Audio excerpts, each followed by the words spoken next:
انت اذا وقعت بمنهوله وغرقت احنا نعوفك ونروح، واذا جيت نحن نسوي وياك لقاء ونروح، بعد احنا شنو علاقه بك؟ حياك الله. هذا اللي يقولون يمشي على بيض.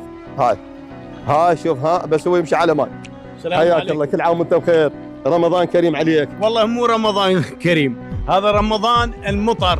احنا الناشد المحافظ بغداد والناشد امانه بغداد. هاي المنطقه القطاع 79 مدينه الصدر، هنا لحد الان 4 بيوت شالوا عجيب، شالوا من بيوتهم لان غرقت. بالله عليك 4 بيوت من ضمنها جيراننا سيد علي.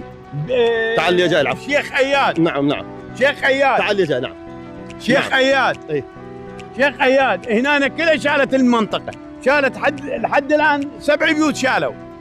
هاي غرقان. تو قلت 5 بيوت، 5 لو 7؟ 7 واكثر، لان بس هاي على الشارع العام، وهاي صار كل ما يصير مطر احنا غرقانين. زين، هاي باوع. اي هاي ما يخالف. انت ابو من؟ انا سيد فلاح. يا مرحبا بك، الله يحفظك ويسلمك. برايك ليش كل سنه اذا مطره خفيفه واذا قويه تصير بنا هاي الكارثه؟ هذا المشكله، احنا المجاري واللي سووا المجاري وماكو هناك عليها مثل صيانه نهائيا. احنا قطاع 79 منكوبين.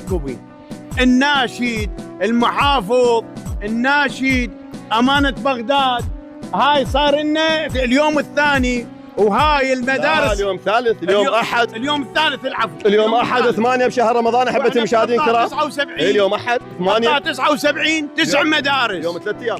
اي 9 مدارس بقطاع 79، مو مدرسه واحده، الوحيد القطاع البي 9 مدارس وما بي اي انجاز وتحت الصفر. الله يحفظك ويسلمك. تعال يا جاي، نقول لك كل عام وانت بخير ورمضان كريم عليك وفي مال الله يا عزيز. الله يحفظكم. اذا احبه المشاهدين الكرام،